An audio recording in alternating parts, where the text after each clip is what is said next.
This foot is contracted. The heels are squeezed too close together because the soft tissue of the digital cushion and the lateral cartilage is really weak.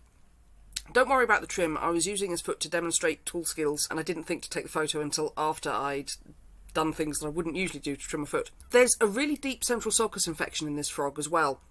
I was interested to see how that affected the digital cushion and the internal structures. The infection had run right the way through the back of the foot and it was coming out of the heel bulbs. This is a lot more common than I'd like it to be, so I wanted to see for myself and show you what was going on inside. We've got a frog that doesn't look wildly narrow, but when you look underneath, you can see how narrow that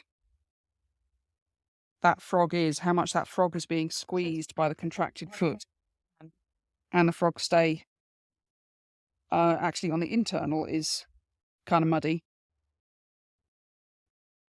That's how contracted this hoof is. And then if you look at the infection was right up the back, going right through. And that's how the digital cushion and the sensitive frog was being held. But if you actually open it out to what it should look like, sort of everything is all intact there. It's just so compressed and so contracted that it's created this deep central sulcus, and the infection was coming out through the top of the heel bulbs.